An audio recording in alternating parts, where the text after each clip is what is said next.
Hello, welcome to Bits in Biology. My name's Liz, and today I'm going to play through a solo game of Finspan, followed by my review of the game. I'm not going to do a full rules teach, but I will point out the differences between the solo game and the multiplayer game. However, player turns in the solo game are very similar to almost identical really to player turns in the multiplayer game. So if you are wondering how the multiplayer game plays, this video should give you a pretty good indication of that. Finspan is a tableau building game for 1 to 5 players, plays in about 45 to 60 minutes. And this is the third and reportedly the last game in the Span series from Stonemaier Games, the first one being Wingspan, the second one being Wyrmspan, and then now we have Finspan. In Finspan, you are a marine scientist documenting the fish species you find as you explore the world's oceans. Along the way, you will discover freshly laid eggs,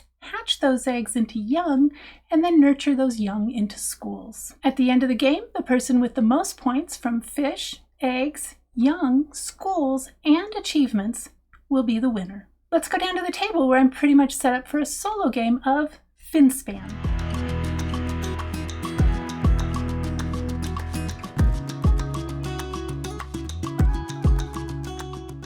All right, here we are, pretty much set up for a solo game of Finspan. Each player is going to start the game with 2 starter fish. These cards have a different color back, and 3 cards from the regular fish deck. Your hand is open information for everybody, so you want to put it on the, they say in the rule book, on the left side of your board. Works out pretty well. I'll explain my method of organization as we get a little further into the game. Each player also has their own ocean board. The ocean board is divided into 3 zones. We have the sunlight zone in the first 3 rows here, the twilight zone in that 4th row, and the midnight zone in the last 2 rows here. And these correspond to different depths in the ocean. The sunlight zone, as you might guess, is where photosynthesis can take place. The twilight zone, some light filters down, but photosynthesis is not taking place here. So the sunlight zone is from the top to about 200 meters. The twilight zone then extends down to about 1,000 meters. And then we run into the midnight zone where there is no light at all. And we run into some really weird fish, as we're going to see. Or weird looking? I don't know. Anyway, some strange looking fish. That goes down to about 4,000 meters where we run into the abyssal zone, which is represented on this board by these blue arrows at the very bottom. There is a zone beyond that if we are in some of the deepest parts of the ocean, which is the hadal zone, but this game does not address that. So that's 6,000 feet and below. That's pretty darn deep. There are also 3 columns that represent 3 different dive sites, here, here, and here. On your turn, you're either going to play a fish onto your ocean board, or you're going to dive at one of these dive sites down into your ocean. You're going to take 6 turns during each of the 4 rounds of the game for a total of 24 turns. To play a fish card, you'll place your diver, one of your divers, at the top left of your ocean board. You'll pay the cost shown in the top left corner of the fish, and then place the fish into an appropriate zone as indicated here on the left side of the card. Some fish additionally also have a colorful band. You can see one on this fish here on the right hand side of the card that will correspond to one of the 3 columns. You can see a blue border here, we have a purple border here, and a green border here. Those fish can only be played in those columns. You can play a fish on top of a shorter fish, either by choice or as a required cost, and the length of the fish is indicated in the bottom left corner of each fish card. If you instead choose to dive on your turn, you'll again take one of your divers and you'll place it at the top of one of these 3 dive sites. Notice that there are 3 possible bonuses in each dive site, and that these correspond to the 3 ocean zones. So we have one up top for the sunlight zone, down here for the twilight zone, and another one down here for the midnight zone. If you have at least 1 fish in a zone, you will get the bonus associated with that zone. As you move down through a dive site, you'll also gain any when activated bonuses. These are these brown powers here that are on fish in that column. For each dive site, there is also a bonus at the very bottom of the column, and that is collected only by the first diver in that site each round. Each round in this game is referred to as a week, and this represents the time period over which you're exploring your ocean. At the end of each of the first 3 weeks, players will earn points based on that week's achievement. Notice that this achievement board here has 2 sides, so we're using the pre-printed side here, which is where they suggest you start.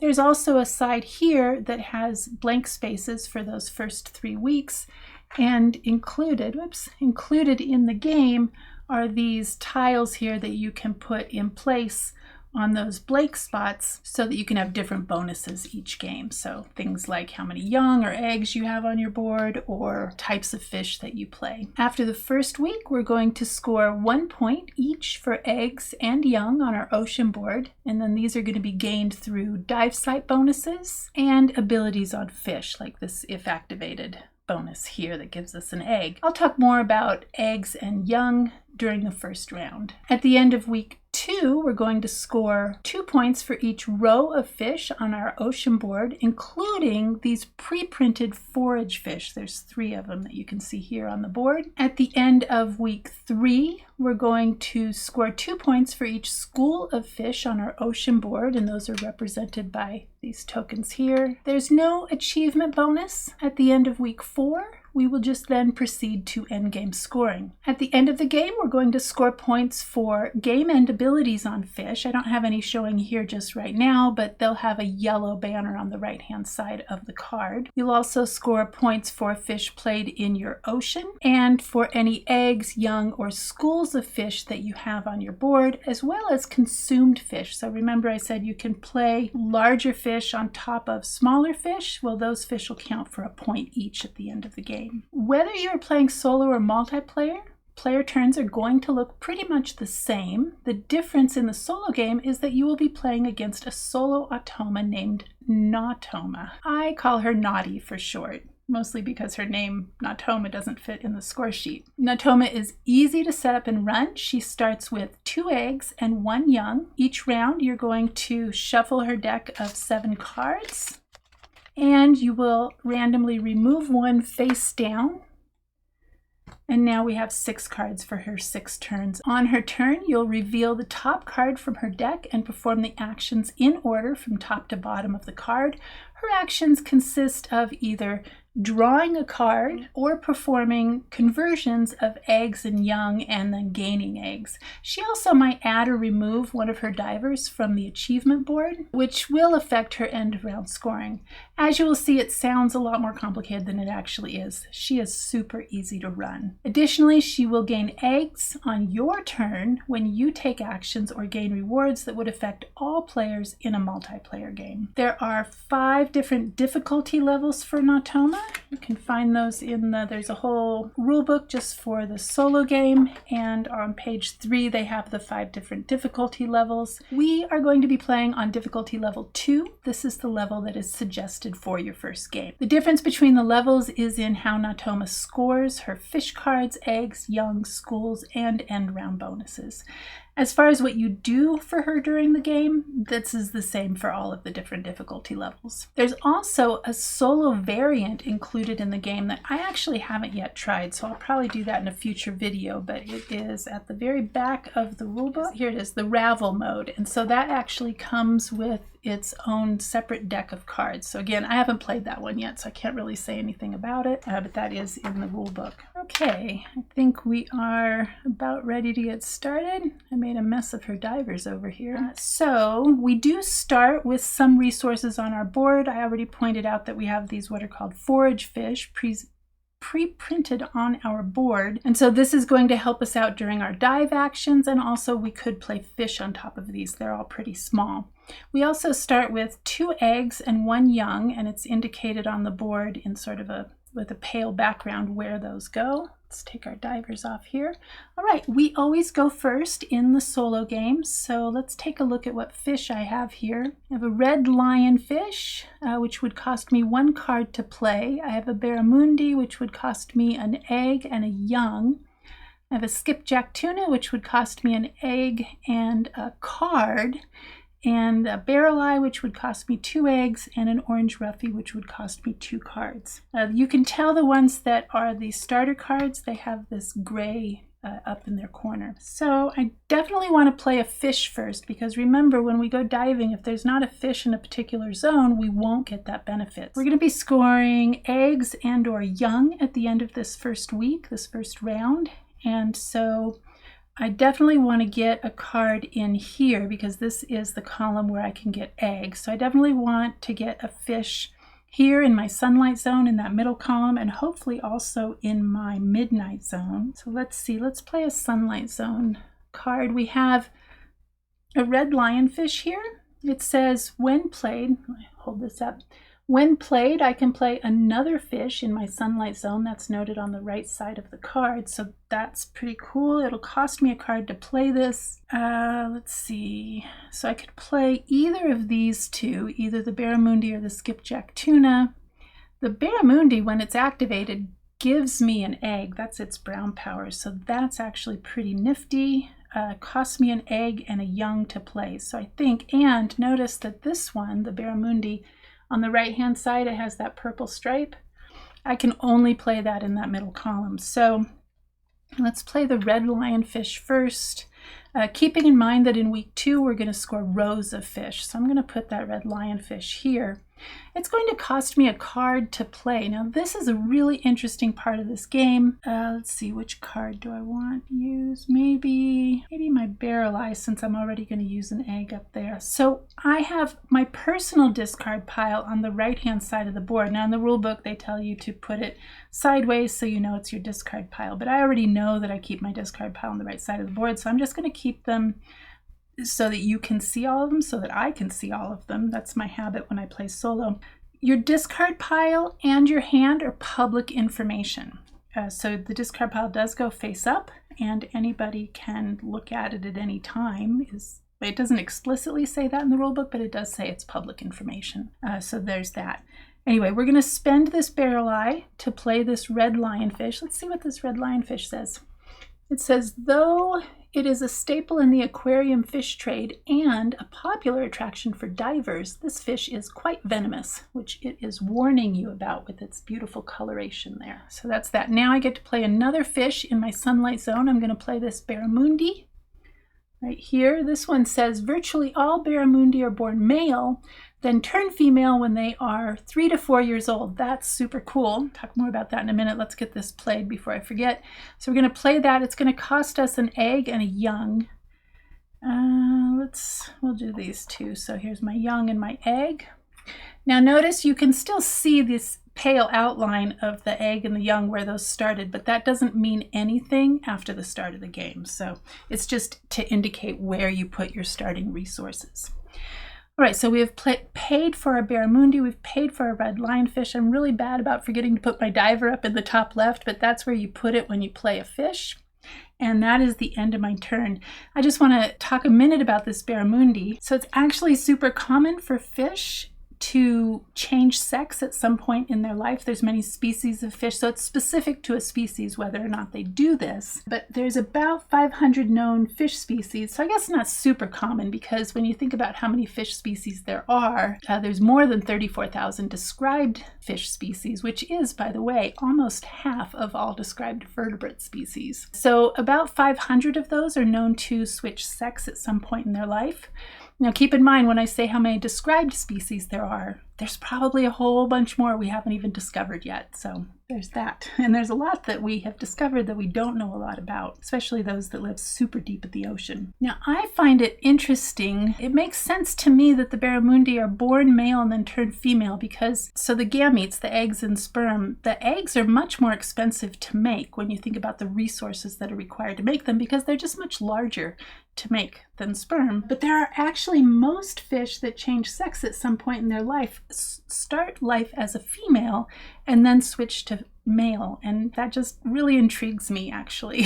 So if you are a fish biologist and you would like to enlighten me on what the evolutionary advantage is of starting life as a female and then ending your life as a male, I would love to hear it. These are the things I love to read in the I love to read all the comments, but I love things like that. All right, so that was the end of my turn. Now we go to Nautoma's turn, and we flip over her card. And so we see here, we're going to do all the actions from top to bottom. She doesn't have anything in that first spot. Sometimes she has a diver up here in the top left corner. So I'll get to that when we see one. But we go from top to bottom. So nothing in that first spot. In the second spot, I can go take up to 4 eggs and convert them to young, hatch them into young. And then she's just going to gain 2 eggs. So I will hatch these 2 eggs into young. I'm going to keep these young in stacks of 3 because it takes 3 young to make a school. So sometimes on her card she's making schools of fish. And then she's going to gain 2 eggs. All right, so that is Nautoma's turn. See, it's super easy to take care of her. All right, we only have 2 cards over here. Yikes. We do have an egg on the board. We could play the skipjack tuna. Let me think. That would cost me a card and an egg. Okay, I don't have enough cards to play this orange roughy. You know what I think I'm going to do is actually get some more cards, because I like that I could get more cards and take one back. This icon in the bottom right corner, the fish skeleton, means that I get to take a card back from my personal discard pile. So this has a lot of hand management in a really interesting way, because not only are you managing your active hand, but you're also managing your personal discard pile. And it's all face up and it's all public information. So I just find that really interesting. But we're going to take the dive action. I would love to have had something in my twilight zone here, but I don't think I want to pay this orange roughy to play this skipjack tuna. That was a little bit of a tongue twister. So I'm going to put my diver up here at the top of this blue column here near the shore. And I do have a fish in my sunlight zone, so I do get to gain a card. So gain that. I've got a Bengai cardinal fish that can be played in the sunlight zone, but notice that green stripe on the right hand side. I will have to play it in this far right column over here. So then I go, if this had a when activated or if activated ability, then I would do that, but it doesn't. So then I come down here. I do not have a fish in my twilight zone, so I do not get that benefit. And then I come down here. The pre-printed fish does count as a fish in my midnight zone, so I do get that benefit. Oh, we got a blue streak cleaner wrasse. These are such cool fish. Oh my goodness. Here, take a look at that. So these, what does it say here? It says these fish set up cleaning stations to remove and eat unwanted ectoparasites on client fish. So they actually, sometimes they'll even dart in and out of the mouth of fish. So the fish will show up at these cleaning stations, and they don't eat the cleaner wrasses, even the predator fish, because these guys are performing such a valuable service by eating the parasites, and then they get food because they're eating the parasites. And sometimes they sneak a little bit of I think they will sometimes eat scales and mucus, but anyway, they're definitely eating the parasites off the fish, so that's pretty cool. Blue streak cleaner wrasse. I think they're common on coral reefs, if I remember correctly. Okay. So the way I organize my cards over here, oh wait, let's finish our turn before I go off on a tangent. We get all the way to the bottom. This is the first diver here, and there is one of these fish skeletons at the very bottom, so I'm going to cover that up with my diver and gain that benefit. It's only the first diver that gains that benefit. I'm going to take back my barrel eye since it is the only fish in my discard pile. All right, so how I organize these fish is roughly from zone by zone. So the sunlight zone up at the top and the midnight zone down at the bottom, and then kind of by size is how I try to do it. Although size isn't always super important, but I try not to play too many super large fish early because you want to have the option to play other fish on top of them. All right, now that was my turn. And we go to Nautoma. Here we go. So she has in the top left, this is unfortunate, she has in the top left corner a diver. However, it has a red X through it. So when it does not have a red X, she would put a diver on this achievements board. When it has a red X, you remove one from the achievements board, but she doesn't have one, so nothing gets removed. And then we go from top to bottom. So she is going to convert 3 young to a school. So I take these 3 young and discard them and convert them into a school of fish that she'll score at the end of the game. I can hatch up to 4 eggs into young, or I should say she can. So now she has 2 young, and then she gains 2 eggs. Now back to me. Let's see. So I do have a row of fish, which is great for week 2. Now we're still in week 1, but now I have a fish in my sunlight zone in each of the 3 columns. That's great. I still need to work on my twilight zone and my midnight zone. So let's see what we've got. So I don't really want to look at these top 2 necessarily. So let's see. The skipjack tuna can be played in the twilight zone or the sunlight zone. The barrel eye can be played in the twilight zone or the midnight zone. And the orange ruffy, I think I want to play the orange ruffy because it's going to get me some more cards. And we'll see how we handle that, taking a card back from your discard pile. Currently, I do not have cards in my discard pile. However, I have to pay 2 cards. Look in the top left corner. I have to pay 2 cards to play this card. So I will have cards in my discard. So I'm going to play this orange ruffy. Let's see, where do I want to? I think I'm going to play it in this twilight or midnight. You know, well, let's think about this. So the barrel eye has to be played in the last column. The skipjack can't be played in the midnight zone, but it can be played in the twilight zone. So I think I'm going to play this orange ruffy in the middle column in my midnight zone. I have to pay 2 cards to play it. Let's see. I think I'm going to play these. Oh, let's see. This Blue Streak Cleaner Wrasse gets me cards back from my discard. Whew, but it's an expensive one. Look at that. It costs 3 cards to play that one. Oh my goodness. Probably won't be playing that one too soon. So, oh, but still, I don't think I want to put that over there. Yeah, I guess so. I have to pay 2 cards. So I'll just play, play these 2 that go in the sunlight zone because I don't think I want to play those right now. All right. I try to put the higher priority ones to get back towards the top, but I don't always keep up with that. All right, so I've paid my 2 cards, and when played, I get to draw 3 cards. 1, 2, oh, a spiny sea devil.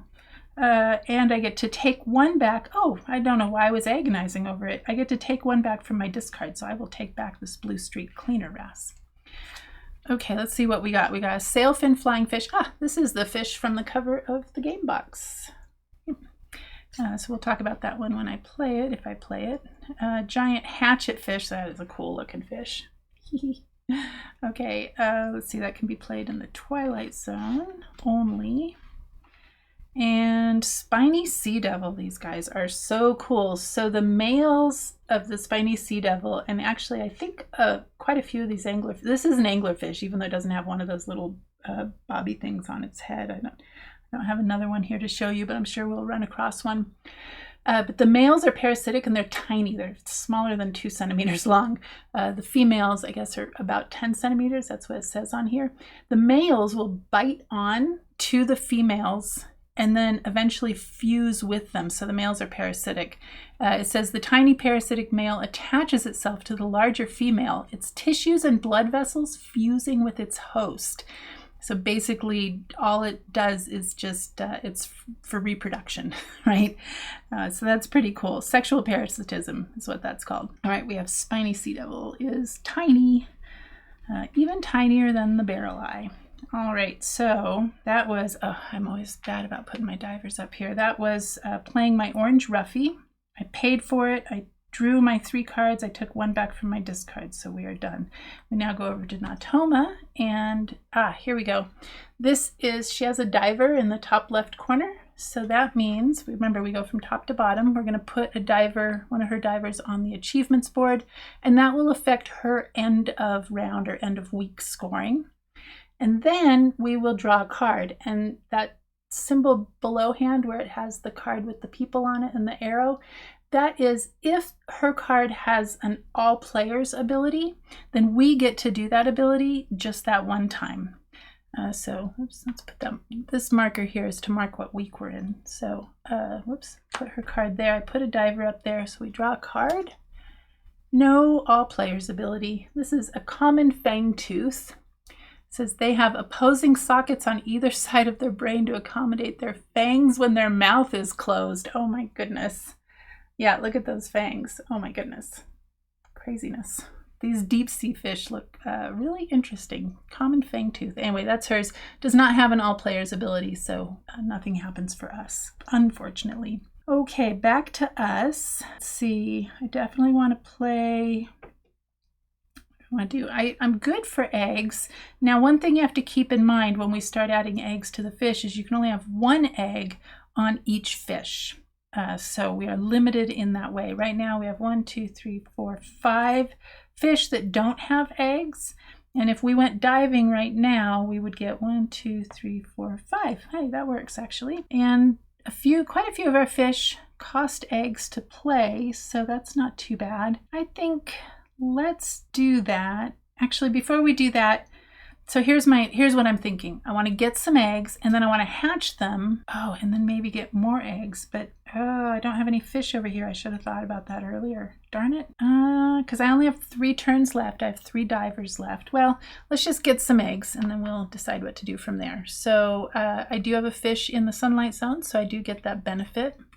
I don't have to put it on a fish in the sunlight zone. I can put it on any fish. And in fact, I'm going to put it on that orange roughy. And then I do have an if activated ability. Now, I get to take this bonus. This is a brown ability. If you're familiar with Wingspan, it's the same color coding for if activated bonuses. I do get an egg. What I wanted to point out, I'm going to put that here. So you can put them on these pre-printed forager fish. What I wanted to point out is if this had an if activated ability that affected all players, then Nautoma would get an egg as well. Not because that has an egg on it. It could be any ability, but she will get an egg if you activate a brown power that is for all players. Just like, actually I didn't point this out earlier, for these when played abilities, I don't have one yet, but if it would affect all players, then she would get a whopping 4 eggs. Craziness. So I am here, moving my diver down through the depths. I have left the sunlight zone. I'm into the twilight zone. I do have a fish here. Remember, the pre-printed ones do count. So I will take an egg. I'm going to put it on my barramundi and then come down here. I do have a fish in my midnight zone, so I do get an egg. Let's see, we'll put this on our Catalina goby, keeping in mind that it wouldn't matter how many fish I had in each zone. It's 1 or more, and you get that benefit. I find it a little bit confusing that this has the egg and then the colon, I'm sorry, the fish and then the colon and then the egg, because it almost looks like it should be you get the number of eggs for how many fish you have. It is not that. If you have at least 1 fish, you get the egg, at least if I'm interpreting the rule book right. So we've done that, and now we get down to the bottom. Since this is the first diver, I do get that benefit at the bottom, but I cover it up, so it's only the first diver that gets that benefit, and I'll put an egg on my red lionfish. So all of my fish now have eggs on them. I can't put more eggs on them. We're done with that. It is now Nautoma's turn. She gets a diver on the achievements board, and she draws a card.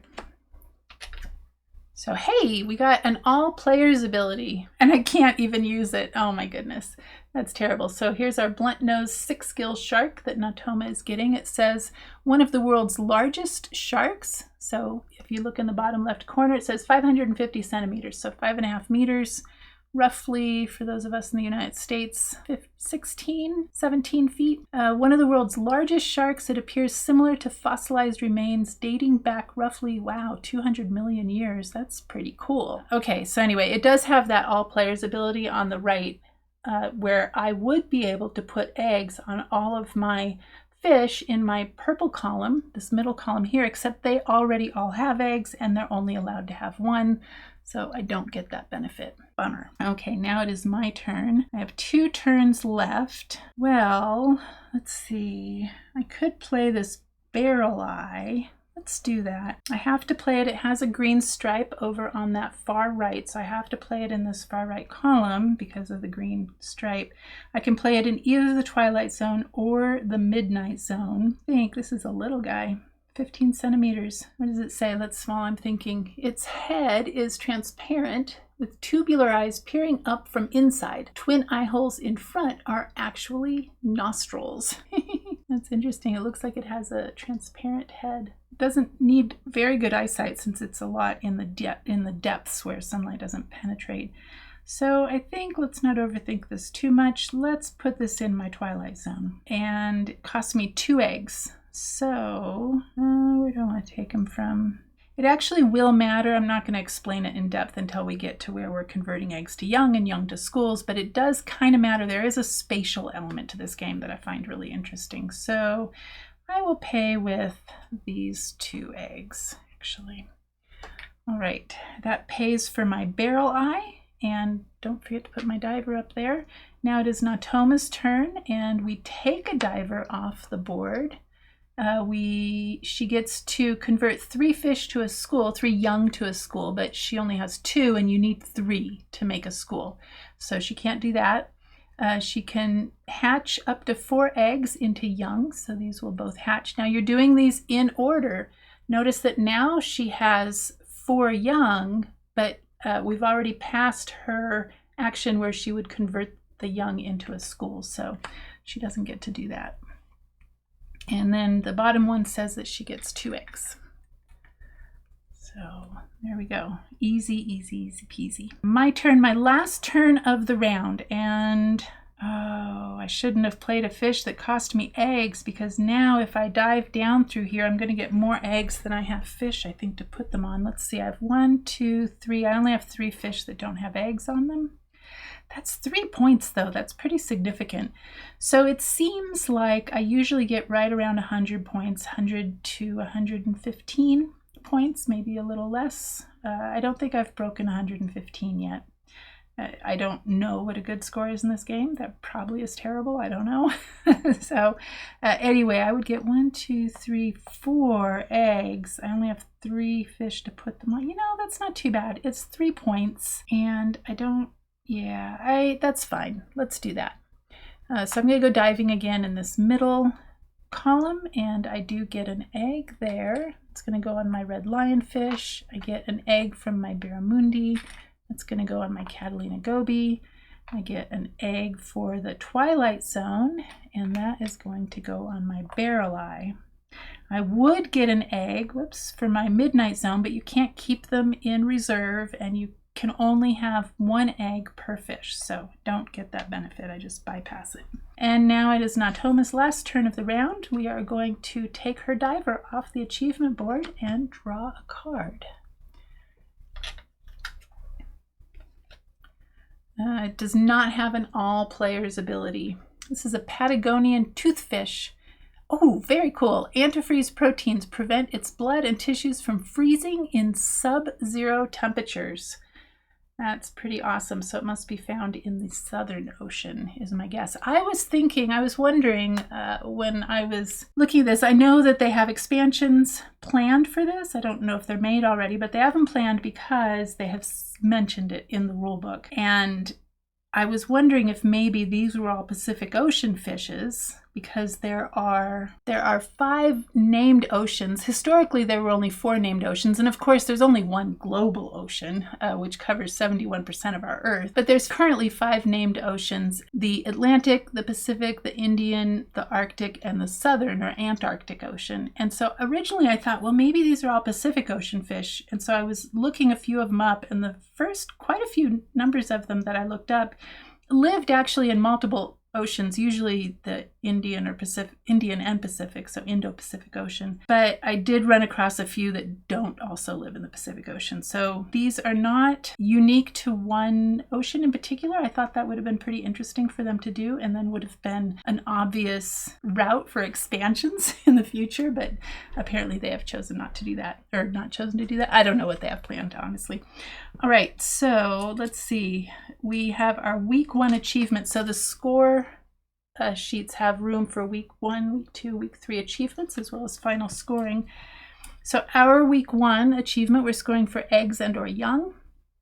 We have 1, 2, 3, 4, 5, 6, 7 eggs. And Nautoma scores, so depending on your difficulty level, you will use one of these cards. It tells you which week in the top left, and then one side says calm and the other says stormy. And these are the different bonuses that you could have if we were using the other side of the board where we can put on those tiles I showed you earlier.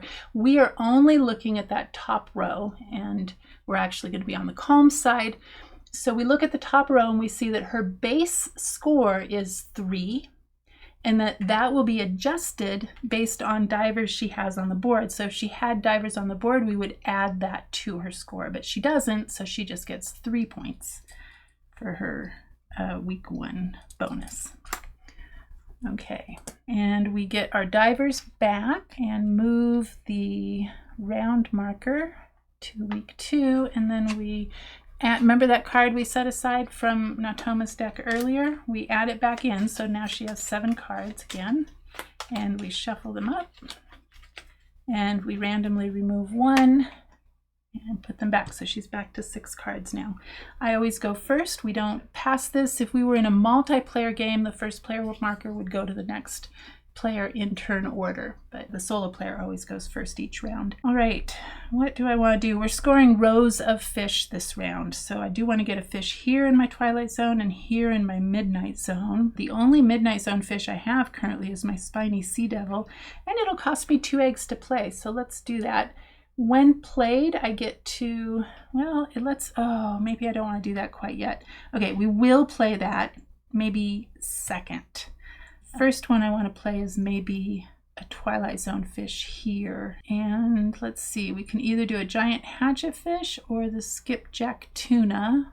Let's see, I think I'm going to go for the giant hatchet fish. So this will cost me 2 cards to play. It does have an all players if activated ability, which means when I go diving in that column, Nautoma is going to get an egg, which is not the best, but it's not terrible. It will cost me 2 cards, so I will pay with my sailfin flying fish and my skipjack tuna. We'll play that one next. This giant hatchet fish is really interesting, so I've now paid for it, so we're good. Oh, don't forget to put my diver up there. But the giant hatchet fish, says, through the use of bioluminescence, this fish can both make itself appear invisible and find other fish more easily. They probably within their species also use it to communicate with each other. But the make itself appear invisible with bioluminescence is really interesting because they use something called counter-illumination. So it has those special light-producing organs along its belly, and those give off a soft blue light that matches the dim sunlight that's filtering out from above, and that allows it to blend in with the surrounding light when a predator fish is looking up from below, so making it nearly invisible, which is super cool. All right, so that is my turn. I put my diver up there. I paid for my fish. Now it is Nautoma's turn, and she is going to put a diver on the achievements board and draw a card. So snailfish. It has been observed at a depth of 8,178 meters, making it one of the deepest dwelling fishes on the planet in the Mariana Trench, I would guess. That's pretty amazing. This is one of those ones, so if you look on the left side, it has that symbol, doesn't have a sun or a Twilight Zone or a Midnight Zone symbol.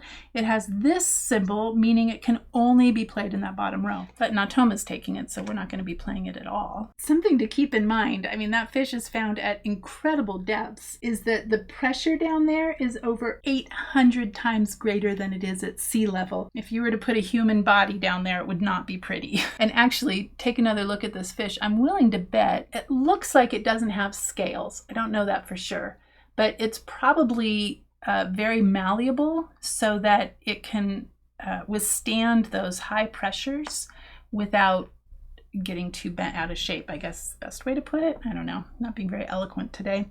Okay, so that was Nautoma's first turn. I have 1 diver, she has 1 card, so it must be my turn. I am now going to play this spiny sea devil because now I can take full advantage of its when played ability that is going to let me take back cards from my discard. So my spiny sea, look at those crazy teeth. Those are actually the outside of its jaws. It has teeth inside of its jaws, but those are hinged on the outside and they have little barbs on the end of them. And so I'm guessing, I don't know if we know for sure, but it makes sense that they would use this to help sort of trap their prey. The females only, of course, because remember, the males are attached to the female, fuse with her. So I'm going to play my spiny sea devil here in my midnight zone. It's going to cost me 2 eggs. So I will use this egg and this egg. And I get to take back 3 cards from my discard. I only have 3 cards, so no decisions to make there. All right, these are all pretty small fish. 9, 14, and 20 centimeters. Then we have our skipjack tuna, which is over 1 meter long. Okay, so I put my diver up there. I always forget that. Played my spiny sea devil. It's now Nautoma's turn. And we're going to put another diver on the achievements board. She's going to take these 3 young. This is the second time she's done this. And they are going to school. And they're going to form a school. So discard those. And she can hatch up to 4 eggs into young. She only has 2, but she's going to hatch both of them into young. And then she gets 2 eggs. All right, back to me. So I do now have 3 rows of fish. Ooh, and I have 4 turns left. I wonder if it'll be possible for me to get another row of fish. Let's think about this. These 2, the blue streak cleaner wrasse and the sailfin flying fish, have to be played in this first column, and they're both sunlight fish, or yeah, sunlight zone fish. The Bangai cardinal fish has to be played in this far right column. And then the skipjack tuna can be played anywhere. So we could play the skipjack tuna in the middle, the Bangai in the right, and then one of these 2. What's that going to cost us total? 1 card, 2 eggs. I have the eggs. We can't do it. Oh wait, we do have enough turns to play 3 fish. So let's do this. We're going to plan on playing, so many tongue twisters, these 3 cards. We have 4 turns, so we need to get some more cards because the sailfin flying fish, if I chose to play that one, or the blue streak cleaner wrasse are going to cost me more cards than I would have. So I need to get more cards. Let's go diving in this first dive site. I get a card here. Ooh, snipe eel. Look how cool that is. We'll take a look at it if I play it. Okay, that goes Twilight and Midnight Zone. And then we get, that's when played, we have another one where we get to draw a card. Oh, that's nice. Atlantic mackerel. When it's activated, I get 2 eggs. That's pretty cool. Let's see, 60 centimeters. And okay, here we have an if activated all players ability. So I get to draw a card, but since it's an all players ability, I have to give an egg to Nautoma. And this is a giant manta ray. These have, so this is the largest ray in the world. It has the biggest brain of any fish by volume, 10 times larger than a whale shark's. That's pretty amazing. They're smart, and I guess there's evidence of them learning by watching other manta rays, probably other species as well. All right, so that's sunlight and twilight zone. They're big. 900 centimeters. That was me playing, what was I doing? Oh, I'm diving. Okay, draw another card. I get a little distracted. Oceanic puffer fish. And this is the first diver down here, so I do get to take, interesting. I do get to take a card from my discard. I don't have any cards in my discard, so instead I get to draw a card off the deck. Spotted parrotfish. Oh, these guys are cool. Okay, but I'm not going to go off on that tangent right now, because now we have a ton of cards over here. Got that. It's Nautoma's turn. She is going to hatch eggs into fish. Into young, hatch eggs into young, and then she's going to gain 2 eggs.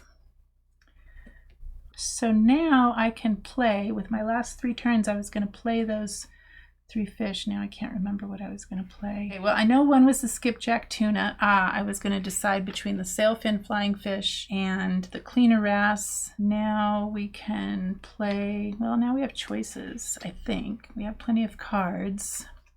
So those go in the blue column. This one goes in the purple column. That's green. So we actually have some choices now. These can all be played in the sunlight zone, just not the snipe eel. So we're scoring rows of fish. So we want to get a row of fish up here in my sunlight zone. And next round, we're going to be scoring schools of fish. So maybe I need a way to get eggs and also to hatch those eggs. Let's see, let's play, how about this Atlantic mackerel? Let me think about this. That's going to cost 2 eggs. That would cost another egg. That would be 3, and then cards. I've got plenty of cards. This would cost a card. Yeah, I think we can do this. Okay, Atlantic mackerel. We're going to play right here. It will cost me am I going to have enough fish for all these eggs? Well, we'll see. Cost me a card. I'll pay with a snipe eel. I like all these cards, actually. Let's see. I suggest when you're playing solo, and if you're recording a video and talking nonstop, to turn the card you're playing at a little bit of an angle so you remember which one it is you just played. So we paid our card. Now we need to pay 2 eggs. So I'll pay these 2 eggs. And that is all paid for. There's no when played ability, and I got to remember to put my diver up there in the top left. It is now Nautoma's turn, and so we are going to remove a diver from the board for her and draw a card.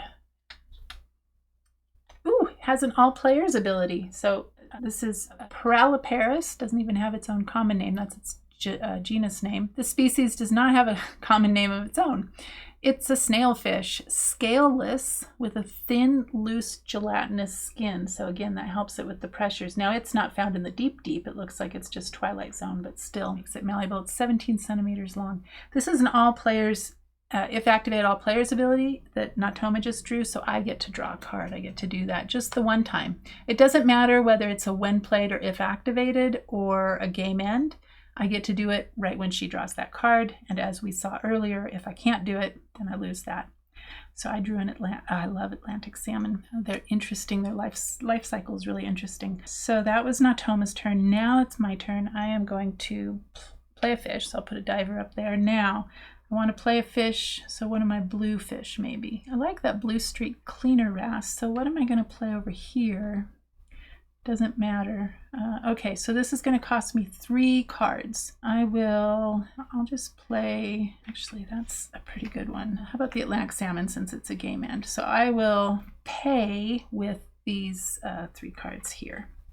So my blue streak cleaner wrasse gets played. It has that blue stripe down the right hand side, so it has to be played in that first column. All right, that's my discards, and I am done. Now it is Nautoma's turn. She will put a diver up on the achievements board and draw a card.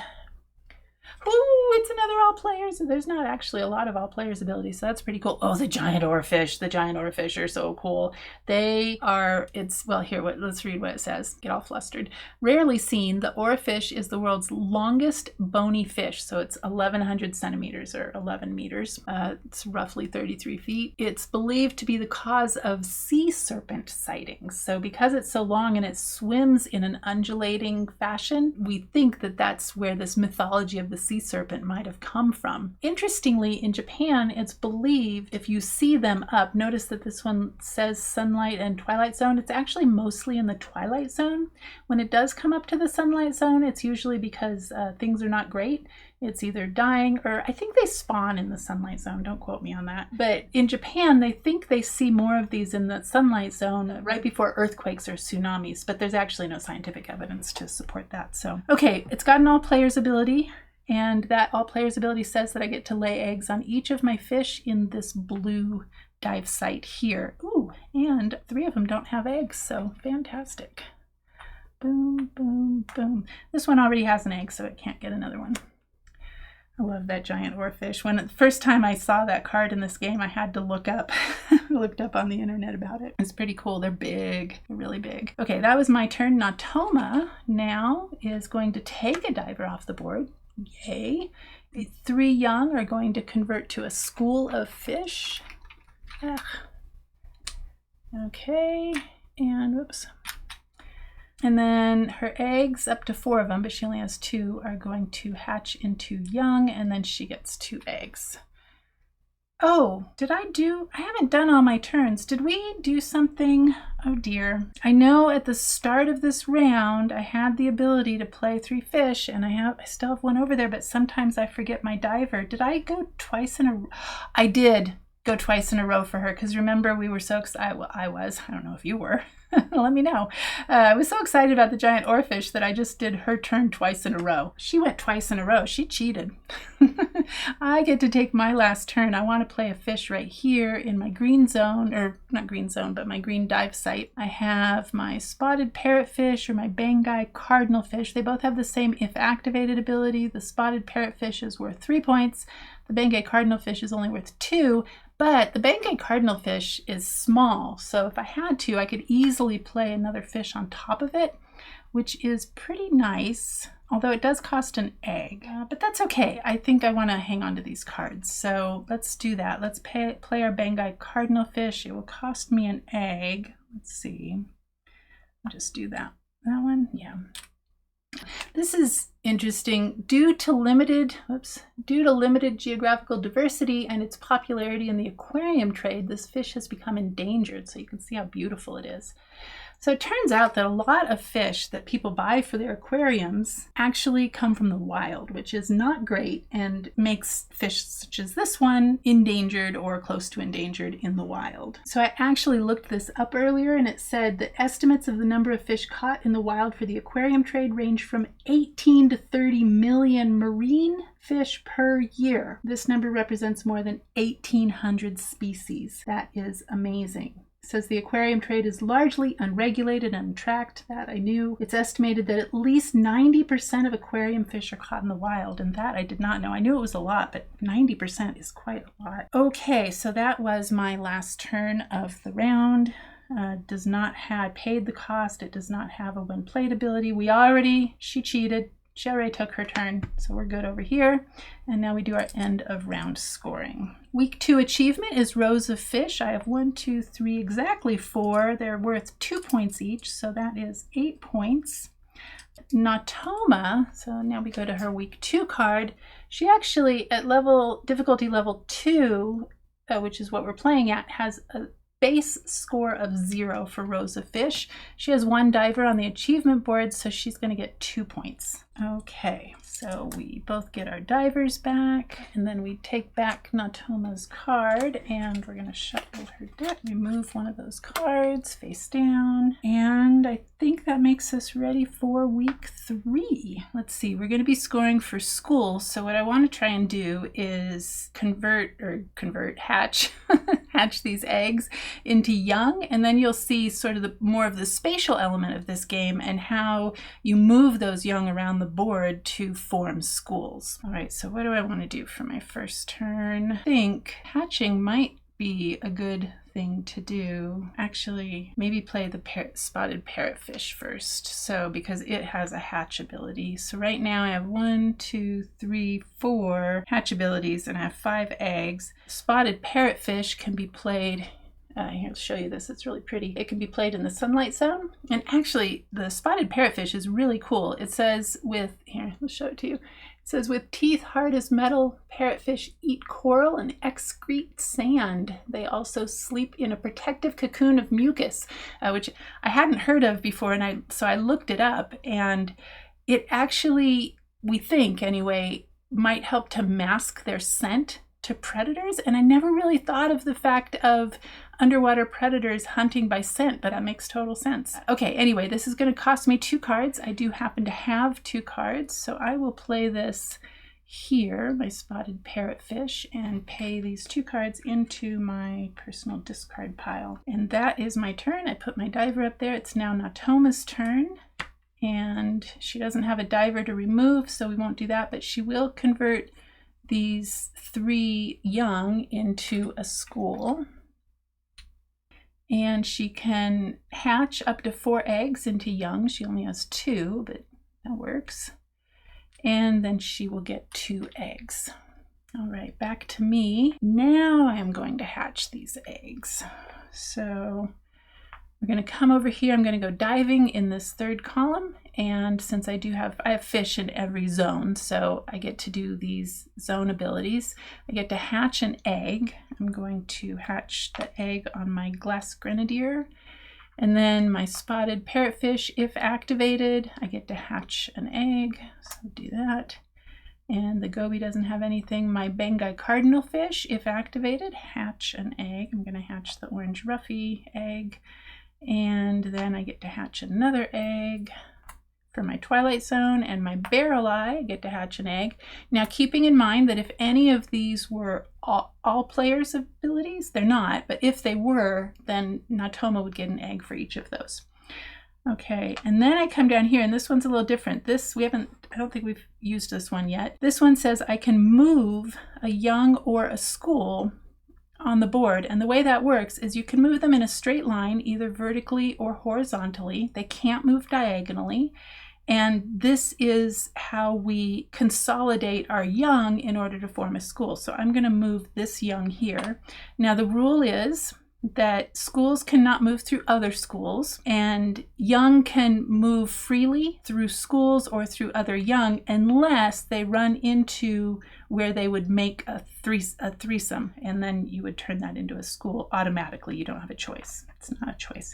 All right, this bottom ability here, remember that's just for the first diver. It lets me move a young or a school, so I will move this young from my giant hatchet fish, and now I have 3 young right here. So these automatically, again, it's not a choice. You have to do it. Those convert into a school. Okay, so we have our first school. That's awesome. Those are going to score us 2 points at the end of week 3 and 6 points at the end of the game. So pretty cool. And once they're in a school, they can't be broken up. So if I needed young to pay for, say, to play a fish, I couldn't break up that school for those young. That's not a thing.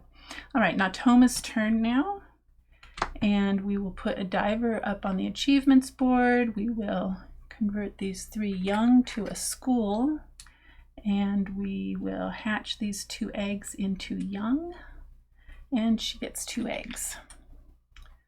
Such an easy AI. All right. Oh, and I should put this, so week 3 we're doing schools. All right, my turn. Now I want to get some more eggs. Let's see. Yeah, I guess that's what we want to do. All right, so I get an egg. So I do have fish in every zone. So I will get an egg here. I'm going to put this egg on my Blue Streak Cleaner wrasse. So now while I can only have 1 egg per fish, I can put an egg on a fish that has a young. That's totally okay. I just wouldn't be able to put another egg on that fish. All right, the barramundi gives me an egg. Put that on my red lionfish.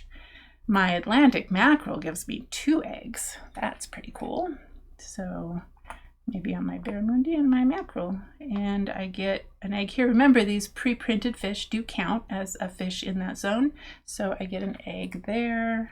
And I guess we'll just put this on my Bengai cardinal fish. I get an egg here. Let's see, we'll put it there. My orange ruffy is a when played ability, so nothing there. But this is the first diver, so I do get that first diver bonus. And put an egg, how about right here on my barrel eye. So this is a little bit of the spatial element of the game that I really enjoy. All right, now it is Nautoma's turn, and no diver and no schools. So she can hatch these eggs into young, and she gets 2 eggs. All right, my turn. So now I'm going to just hatch these eggs into young. Got sort of a conveyor belt thing going here. So we'll hatch this one and hatch that one. And we'll hatch this one and hatch this one. I'm not going to be able to move enough of these though. And I get to hatch another one. And now I finally get to move one, but I only can move 1. That's unfortunate. I wish we had played this one that lets us move. Anyway, I will move this one here from my Atlantic mackerel onto my Blue Streak Cleaner wrasse, and that forms a school. All right, and nothing here. And since that's not the first diver, I don't get that first diver bonus. And now back to Nautoma. And we will remove that diver from the achievements board, and she will draw a card. Let's see, when played, so it's not an all players ability. Black Swallower. It can swallow prey, wow, up to 10 times its size, coiling the other fish inside its distended stomach. Oh my goodness. Take a look at that. Interesting. Okay. Now that was Nautoma. Now back to me. So I need to get these young together. Eek. What do I want to do here? Actually, so I only have 2 more turns, this turn and my next turn. If I get some eggs this turn, I will be able to put an egg here. Oh, I could do this, and then I could put an egg here, and then that'll hatch, and then so I could get 2 more schools out of this deal. Okay, let's do that. We will dive into this middle zone and lay an egg here on my lionfish, and lay an egg on my cardinal fish. We get 2 eggs. How about 1 on the barramundi and 1 on my orange roughy. Whoops.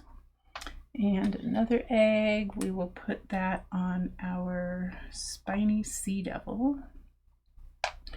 And another egg we will put on our giant hatchet fish, and that's it, because not the first diver, so I don't get that first diver bonus. Back to Nautoma, and they will put a diver back on the achievement board and draw a card.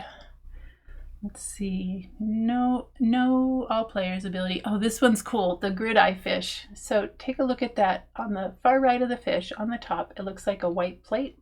And so what it says here is its eyes are flat, cornea-like, light-sensitive organs without lenses that cover most of the upper surface of the head. So this guy lives in the dark deep.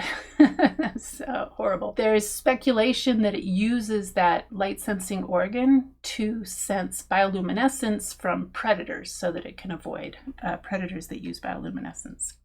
That is Nautoma's card. All right, back to me. I'm going to use my last turn to dive in this third column, hatch an egg on my cardinal fish, hatch an egg on my barramundi. I should have, oh yeah, oh wait, well, we have another hatching, so we'll hatch an egg here on my lionfish, and that gives us a school. So there's that.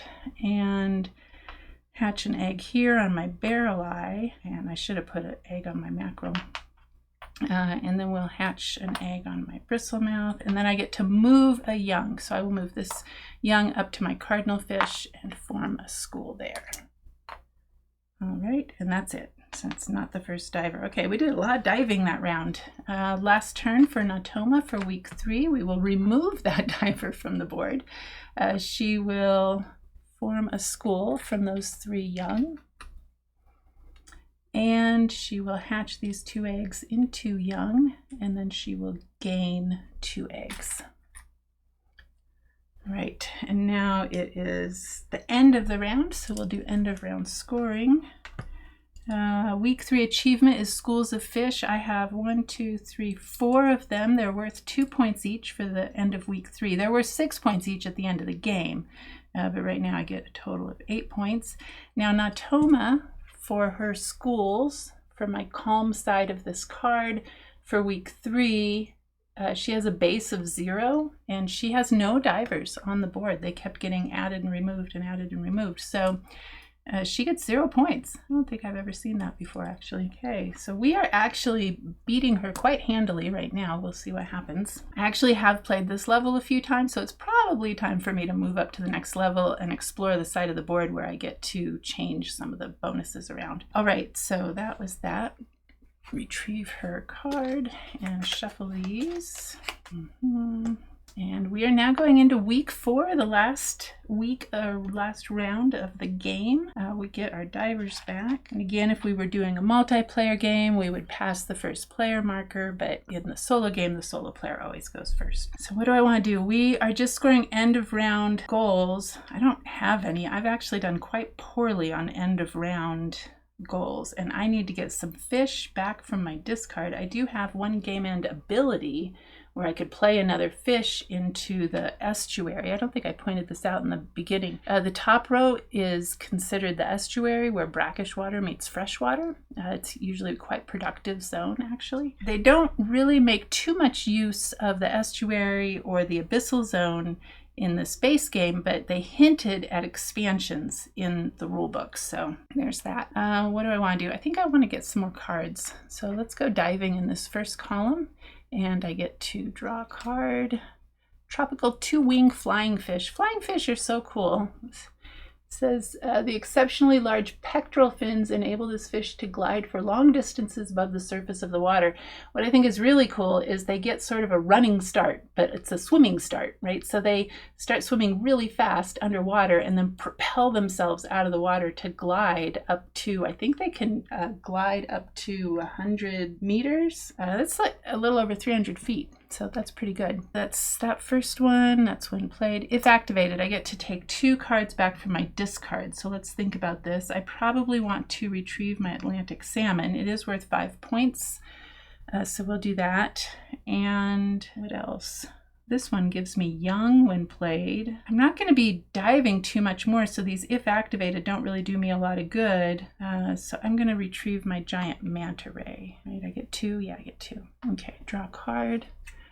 Oh, game end. Here's another game end ability. I get to play another fish in the purple zone, right in the middle there, giant trevally. If I play that fish, of course. I get, oh, this is an all players ability. So this is one of those moments where I'm going to get to draw a card, but Nautoma gets an egg. Black hagfish. Oh my goodness, these are so cool. So the black hagfish, it says, hagfish produce copious amounts of expanding slime that can fill even the largest predator's mouth and gills. So basically, it produces this expanding slime to sort of encourage the predator to spit it back out, which I think is pretty cool. Okay, that was that, and we get another card there. White spotted puffer. Puffer fish are cool. All fish are cool.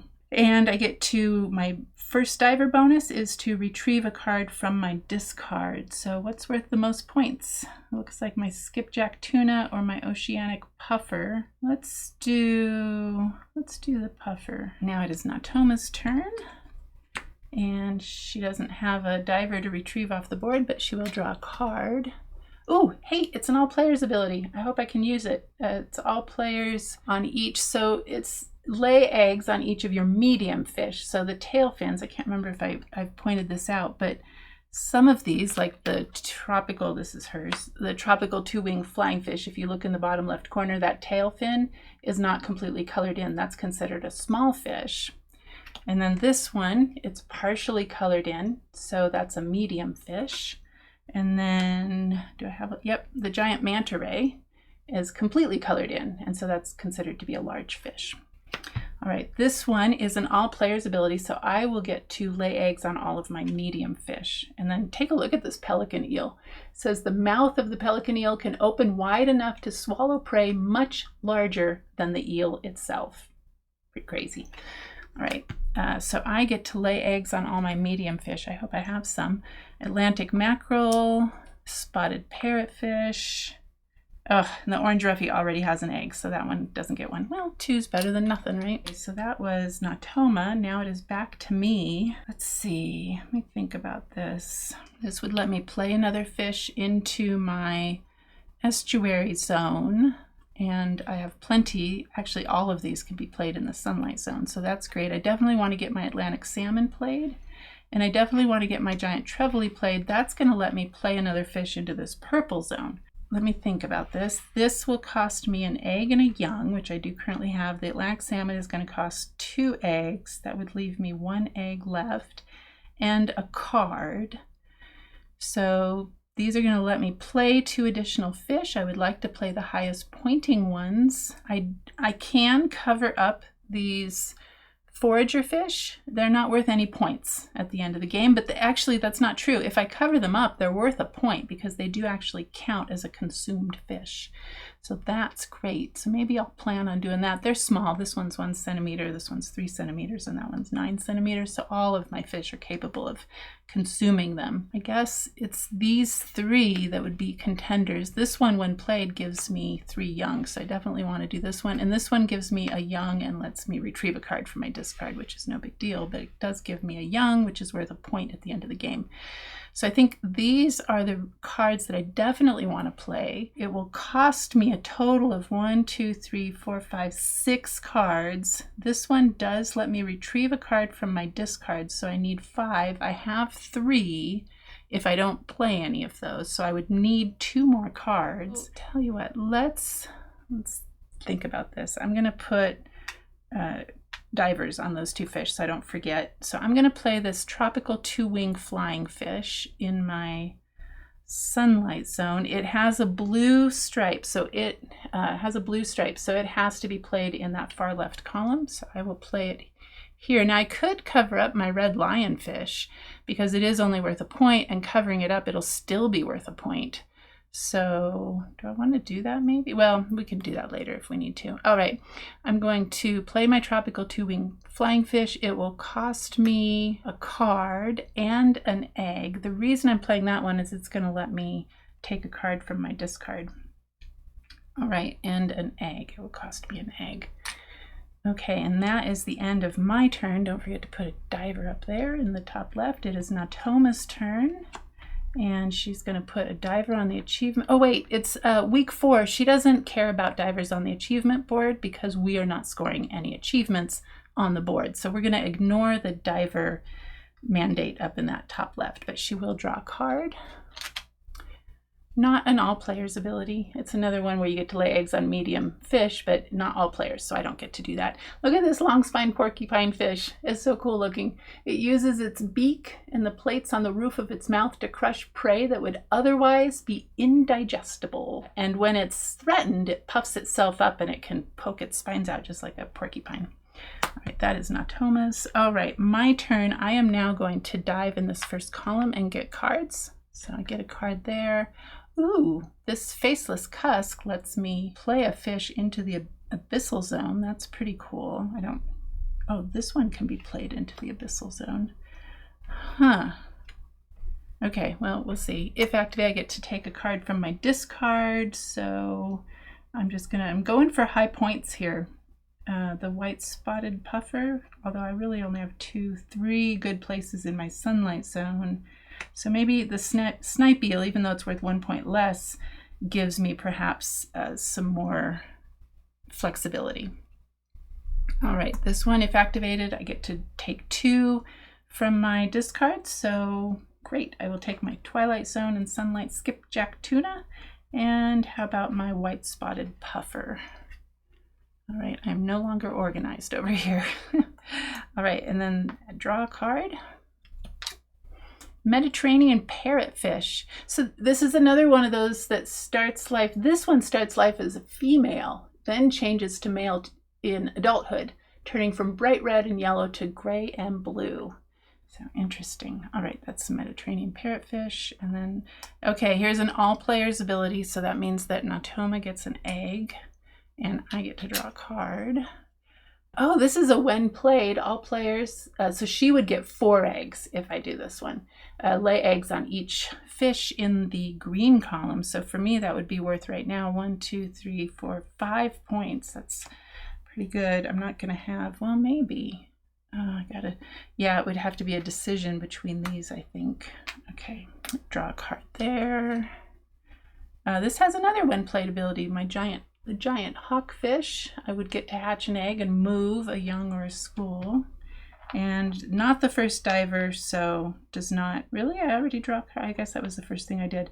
Does not get that ability there. All right, over to Nautoma. We're going to ignore the diver in the top left corner. She gets to draw another card. Ooh, hey, all players. Woo, it's a great white shark. What does it say? Known by scientists as simply the white shark, this famous predator is itself occasionally preyed upon by orca whales. I did not know that, so that's pretty cool. This is a 10-pointer. It's too bad it's going to Nautoma. She won't get 10 points for it. We'll see what happens at the end. She gets the same amount of points for each of her cards. All right, I have 3 divers left. I'm going to try to just play cards, so I really want to think about this. I want to prioritize when played and game end abilities. So not these ones. So let's see, although those are worth some decent points, but we're not prioritizing these ones. So those will probably be used to pay for these. I have my giant trevally, which lets me play another fish, Atlantic salmon, which lets me play another fish, and my faceless cusk, which lets me play another fish. That one's worth 2, that's worth 5, that's worth 5. When played, this one is going to let me lay eggs on all of the fish in my green column, but it's also going to give Nautoma 4 points, and I only have 5 fish there, so that's a net gain of 1. Whoa, I didn't notice this. This one's worth 12 points. Okay, so maybe I'll consider that one. Oh, and I didn't do the when played all players ability. I just realized. I was so excited about the great white shark. Remember, I was supposed to put eggs on all my predators, so let's do that real quick. I don't know that I have all that many predators. The red lionfish. Oh, spiny sea devil already has an egg, and that's it, actually. So you can tell the predators because now the great white shark has 2 of them, which means it's an uber predator, but look to the right of its name, and you can see that tooth that looks like it has a little bit of blood on it. That means it's a predator, and if it has 2, it's an uber predator. Right now in this base game, there's nothing that would differentiate those 2 from each other, but I'm willing to bet in a future expansion we'll see something there. Okay, so back to my thinking. I definitely want to play the whale shark. It's worth 12 points. This one basically gets me 3 points when played, my giant manta ray, because it gives me 3 young, and that can be played in the sunlight zone. My whale shark can be played in my abyssal zone. Does not have to be, it costs me a school though. That's 6 points. Oof. That's a lot to think about. None of these have to be played on top of another fish. We didn't see that. I'm gonna have to look through the deck and show you. Oh, actually, the great white shark in the top left corner. See that one symbol there that looks like it has a bite taken out of it? That means that this, if I played this, if it were my fish, I would have to play it on top of another fish. It has to consume a fish. Okay, back to my thinking. What would I want to play into my purple zone? That's worth 3 points, that's worth 4 points. So, and this one lets me hatch and move. Oh, this one might get me another school. Okay, so let's see, do I have enough? I have 6 cards to spend. That's 3, 4, 5, 6, perfect. Okay, so I have enough cards to pay for everything. That's gonna cost me a school. I need 3 young, which is what I have, which is not great. So, because I wanted to make a school. So I think I need to be able to play my giant manta ray first because it's going to give me some young to pay for these. So I think that's going to work because this gives me 3 young and I have 3 young here that I have to pay. I'm going to try and consolidate these 3 young into a school. Now I need to look at my egg cost. 1, 2, 3 eggs. And I am going to hatch one. 1, 2, 3, 4, 5. Wow, this is all working out so great. This never happens. Okay, so let's play the faceless cusk. So I put a diver up here in the top left, and this one, if you look at the far left, can only be played in that abyssal zone, the bottom row of your ocean mat. It says, first collected by the HMS Challenger in 1878, the so-called faceless fish was not rediscovered until 2017. So it actually does have, if I remember correctly, does have eyes, but they're underneath they're covered over by its skin. And I don't know if they sense light. I can't remember that. But, you know, this one lives in the abyss zone. There's no light that penetrates down there, so there's really no sense to having eyes. It might want a light sensing organ, although I hate using that terminology like evolution is, you know, forward thinking. It's not. But anyway, you know, a light sensing organ might make sense because of bioluminescent predators. Now you can sort of see the shadow of its mouth. Its mouth is on the bottom. So I wonder if this, I don't know what it eats, but probably off the bottom of the ocean. All right, let's play the faceless cusk. Let's play it in the purple since we're going to be able at the game end to put eggs on all of those. I need to pay 3 cards, so it doesn't really matter which ones I pay. So put those over there. All right, and that was my turn. I did all the things. Now it is Nautoma's turn. She is going to hatch these 4 eggs into young, and she's going to get 2 eggs. All right. Oh, 2 eggs. I can't count. All right. I'm so excited everything's working out over here. It's really cool. Okay, now we're going to play our giant trevally. Now, none of these have a restriction for what column they can be played in, so that's great. My Atlantic salmon is going to let me play a game into my, what's it called, estuary, so I want to keep that open because I don't want to cover up my spotted parrotfish or my tropical 2-winged flying fish. So I'm going to play my giant trevally. It has to be played in the sunlight zone. Ooh, 3 of these do. Oh, because I can cover up my lionfish. That's okay. I'm going to, however, cover up my Catalina goby with this one. So the giant trevally, put my diver up there. It's going to cost me a young and an egg. So a young, and let's get this egg out of the purple since we're going to be laying eggs in that zone. Actually, yeah, I'll do that. Okay, and all done with that. It is now Nautoma's turn, and again, we ignore the diver directive up there. We are going to consolidate 3 young into a school. Hatch 4 eggs. Oh, she only has 2. We're going to hatch those into young. and she gets 2 eggs. All right, my last turn of the game, I'm going to play this Atlantic salmon, and I'm going to play it on top of my red lionfish. Now, the Atlantic salmon is 150 centimeters. My red lionfish is 45 centimeters, so I can play that on top of that. My red lionfish right now, uncovered, is worth a point, but as a tucked card or a consumed fish, it's still going to be worth a point at the end of the game. So I'll do that. Oh, what do I have to pay? I have to pay 2 eggs, which I do have, and a card. So we'll pay that egg, and 1 card. All right, and Nautoma's last turn. Again, we ignore the diver directive in week 4, and she is going to consolidate 3 young into a school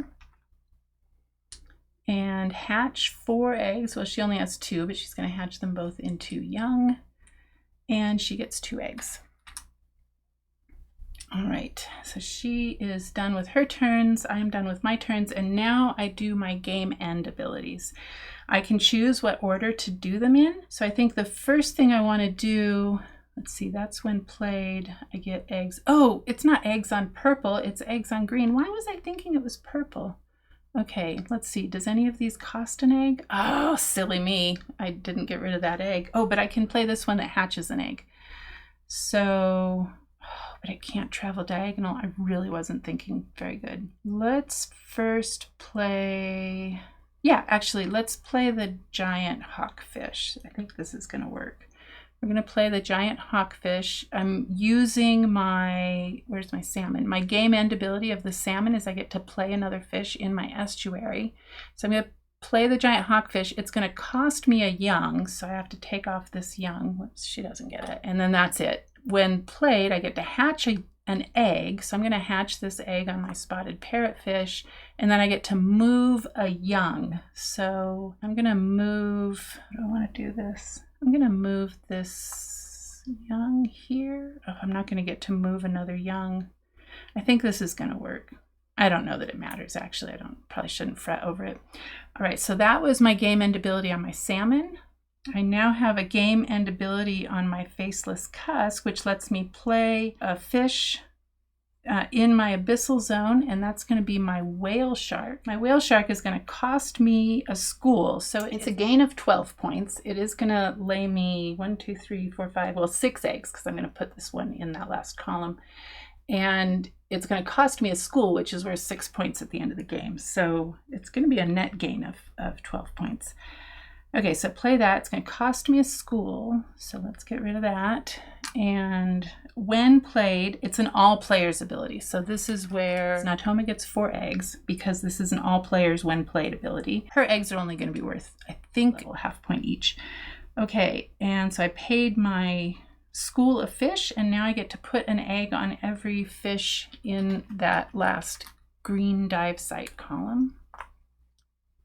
All right, and now that's done. And then my last game end ability is I'm going to use the ability of this giant trevally, which says when played, this is where I got that purple thing from.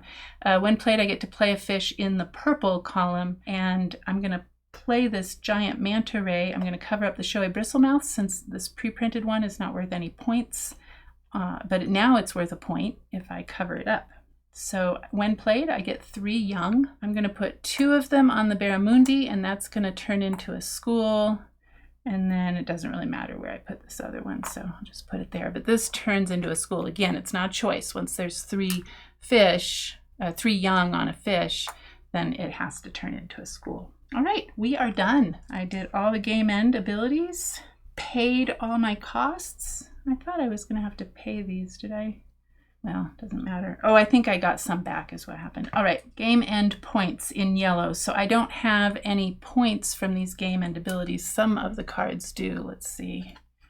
Ah, here we go. Like this one, this abyssal anglerfish has a game end ability of 3 points if there's no token on that fish. So that's what that looks like.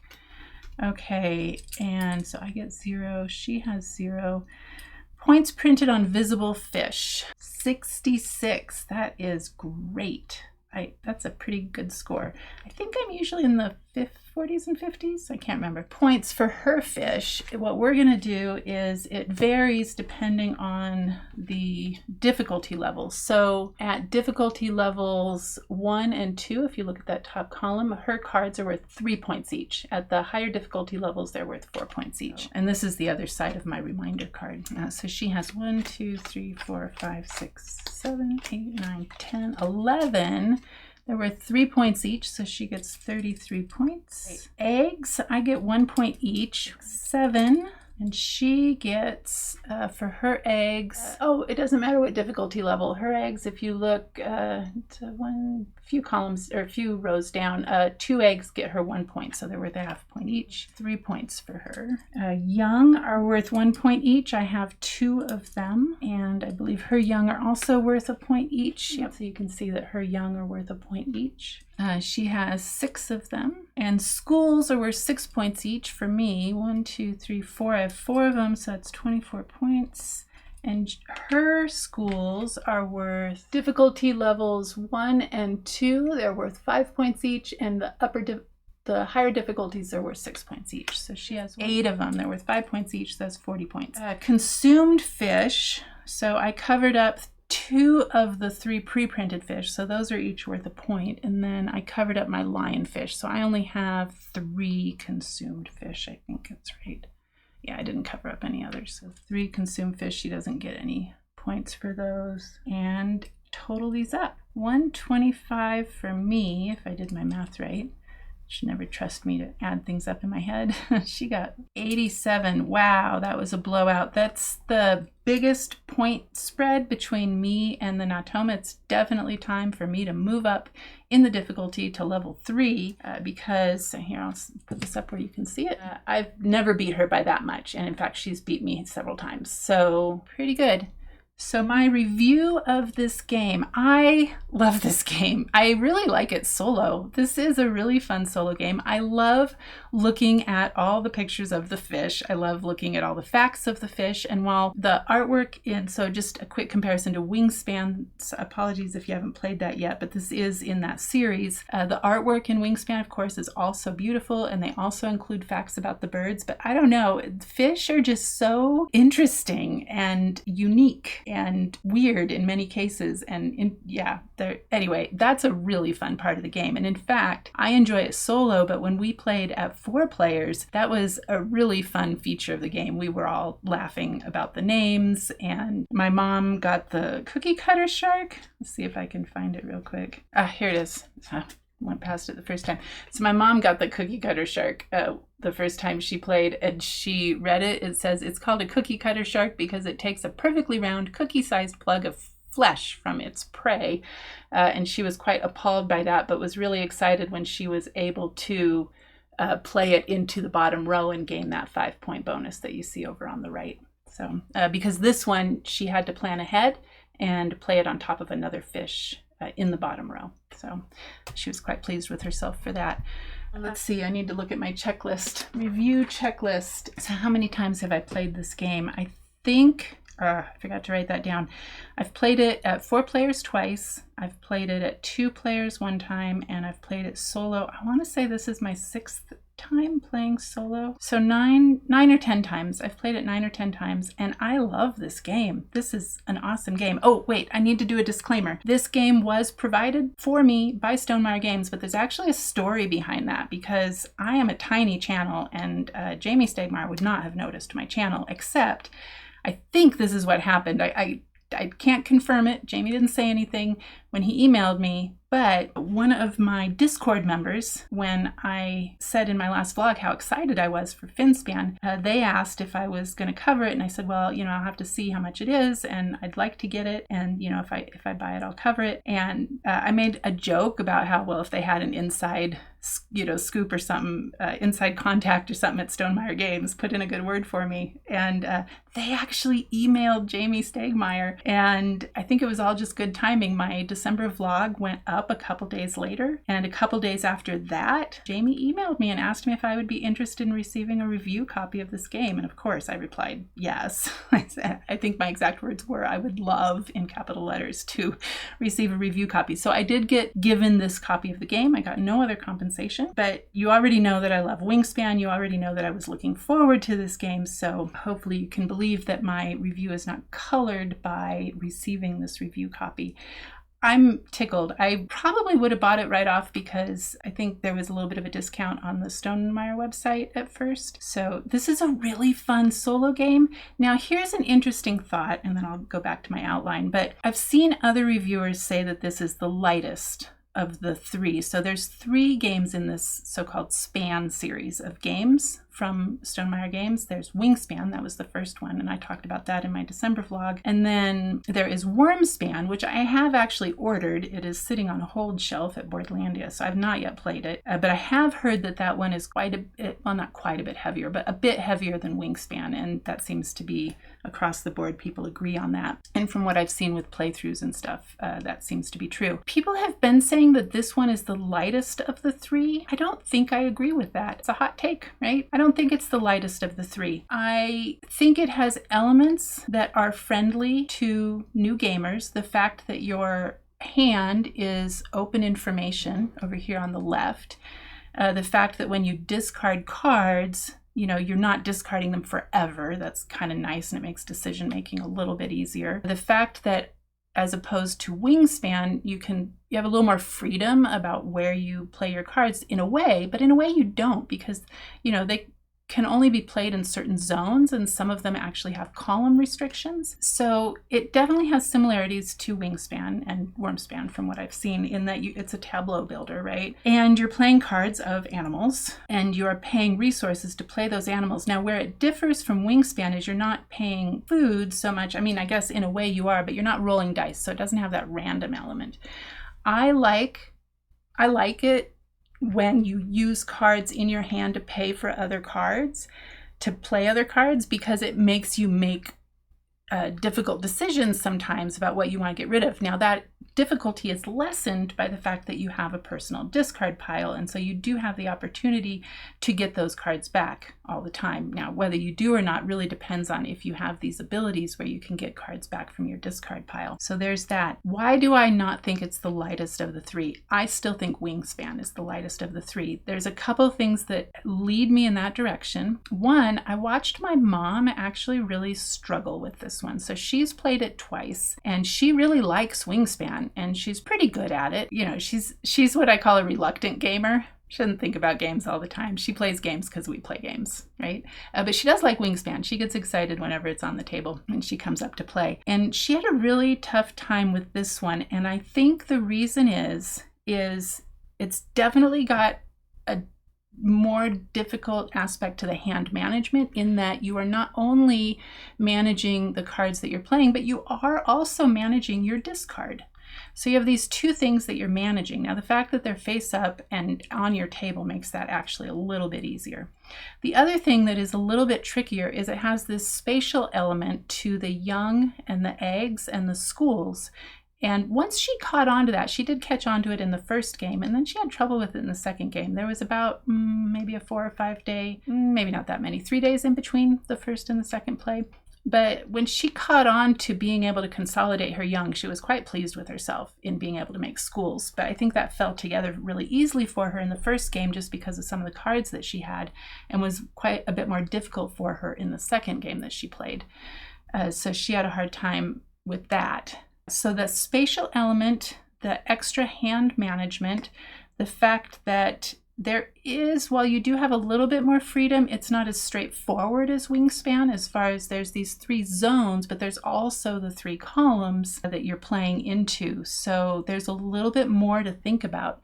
So I would probably put this in the middle as far as complexity goes. So when I say heaviness, I'm meaning complexity. What else did I want to say here? So let me go back to my outline. So how many times I've played it, that's 9 or 10. I've told you the player counts I played the game at, which is solo, 2 players, and 4 players. I've told you a lot about what's fun about this game. I love the fish. It's really fun. I really like the spatial element of the young and the eggs and the schools. I like managing those, the fact that you get points from those, but they're also used as resources to pay for fish. And then I like the fact that you are using cards to pay for other cards. I like that mechanism in games generally. I really like that the AI is super simple to run, but that it does have different difficulty levels. I really like it when there are different difficulty levels to shoot for. I like that eventually I'm going to be able to have some variety in this achievements board. So things like, well, young we already scored for, but schools, so we scored for that. This one is if you have particular tags. Right now, that's the only way that a lot of these tags come into play, but I think they're gonna come into more play in future expansions. Fish with tokens, different sizes, so small, medium, or large, every 2 eggs. Fish without tokens, if activated cards. So I'm assuming in future expansions that they'll have more of these even. And I'm not sure how they're going to do the fish, maybe by ocean or by depth, who knows. But there's a lot of room for expansions and even mini expansions really to add cards. So that's, and to add some mechanisms with these tags that they have, like this one, if you look up at the top of this giant hatchet fish, which is amazing looking. It has camouflage and bioluminescence. So that's pretty cool. What else do we have in here? I showed you the predators earlier. This one is venomous or poisonous. You can see that with, whoops, it's not focusing for some reason. There we go. Just to the right of that tooth, the bloody tooth, you can see that it's venomous or poisonous. I think that's it. I think that's all the tags that we have. Yeah, and there's not very many, there's especially not very many of the bioluminescent fish or the camouflage fish. So, you know, we could have expansions with those that could introduce some really interesting mechanisms that could be fun. What feelings or thoughts do the mechanisms invoke? Fun. They invoke fun. And just, yeah, there's lots of laughter to be had at the table with this. I think it's, in a way, a friendlier game than Wingspan. So maybe that's where people get this idea that it's lighter than Wingspan. So complexity-wise, I don't think it's lighter, but I don't think it's very much more complex. I think it's just differently complex and a few extra things to think about. But I think a lot more people are going to be drawn to these fish necessarily than are drawn to birds, because I mean, I'm a birder. I love birds, so I was drawn to Wingspan, but I think this will appeal to a broader range of people. Is it fun at all player counts? That's the next on my list. Yes, it was really fun, differently fun. So one of the funnest things about the 4-player game was just comparing. We were constantly like, look at this fish and here's what this says. Now, I'm going to say that with a caveat. This is definitely multiplayer solitaire, even more so than Wingspan. So if you did not like that about Wingspan, I don't know that this is going to change your mind, because everybody has their own ocean board. You have your own hand, you have your own discard pile. There's not even a central market of cards. Everybody's drawing from the same pile, but you know how in Wingspan sometimes, if you've played that, there's a central market of 3 cards. And so sometimes you're sitting there going, oh, I hope nobody takes that card. I hope nobody takes that card. And then they take it and you're like, you know, so maybe it fulfilled a personal goal. Oh, which is another thing that's missing from here. I just now realized that. There's no personal goals for each person. So I guess they could introduce that into a future expansion. There's a lot of ways, a lot of places they can go with this. And there's so many different, I mean, if you think about how many described fish species, marine fish species alone is more than 16,000 that we've described, and we're discovering more every year. Birds, there's around a little over 11,000 species of birds. So yeah, I get, you know, what I would love to see, it doesn't really match with the name, so I'm not sure they would do it. I would love to see some invertebrates show up here, right? Like some octopuses and some shellfish, and you know, there's so many fun things you could do to introduce in here. And while I'm on that topic of the name, Finspan, somebody commented on I think it was the December vlog, that really the more appropriate name should have been Forkspan, but of course that doesn't sound as cool as Finspan because of the way fish are measured. Actually, I think I mentioned that a little bit earlier, but there you go. All right, so what do you do between turns? That's another point where this might fall down a little for people. So my mom has a habit of she's not a gamer. She has a habit of not thinking about her turn until it is her turn. And that drives our son a little bit nuts sometimes. And so her turns were taking a little bit longer. Now for me, I was thinking about what I wanted to do and I was reading the fish. And so I didn't really mind. I was also helping her. So maybe that colors my view on that a little bit, but he definitely wandered away from the table. If you've seen my other videos, you know he's my barometer for downtime between turns. So there is a bit of that if you have people that are prone to analysis paralysis. But that said, the fact that you have your personal discard pile, you can get these cards back, you know, it's not life or death decisions as far as the game goes. I think there's a little bit less of that. So not as bad as some, like say, heavier Euros or something. Decisions on your turn, I think are just about right. You can dive at one of the 3 sites to get bonuses. You have some decisions about where to play your fish. You saw me sort of puzzling that out for my last 3 turns. Decisions on balancing playing cards versus using them for currency. Same with your young and your eggs, and in some cases your schools. We didn't run into it too many times about cards that have to be played on top of other cards, but there are a few of these. Here we have a whip nose, an angler, Atlantic bonito. So there's a fair number. There's not a ton because that would be really limiting, and they tend to be a little larger. Now actually, here's an interesting thing. Let's see if I can find one. There's some that have an if activated ability where you can play a smaller, yep, here's one. You can, oh, here's 2. You can play a smaller fish from your hand under this fish, so it will consume that fish. But the ones I've run into so far are pretty small. This one's 25 centimeters, this one's 30 centimeters. So I was really excited when I got one of these, and then I realized how small this fish was, and most fish are not that small, so I don't think I was able to take advantage of that.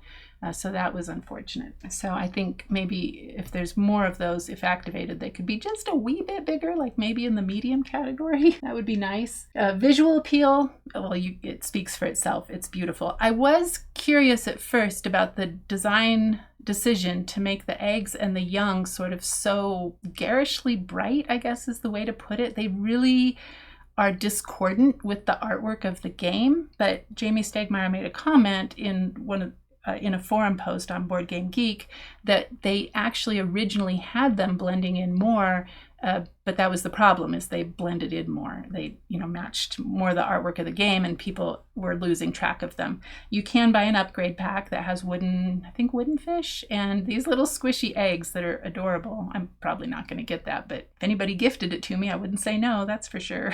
So it looks pretty cool. Let's see what's next. Relationship between the theme and the mechanism. It's good. They definitely had to make some concessions for gameplay. Like, not all fish lay eggs, but they actually make a note of that in the rule book, where they say there's a bit about marine science back here about the zones and consuming other fish and eggs and schools, and basically that not all fish form schools, not all fish lay eggs, some of them give live birth. And then consuming other fish, it's not as easy as bigger fish eat smaller fish, but it works for the gameplay. And as a generalization that the eggs are standing in general for very young juveniles, I think that's reasonable. The zones are very well done. And as far as I know, all the fish that I have looked up on the internet, their zone on the card matches where they live. So that is pretty good. That they've done that. So I think they've done a good job. Well, I guess we'll see with the expansions. I don't know that it really invokes this sense of exploring the ocean. It does have a sense of discovery. I'll have to think about that one some more.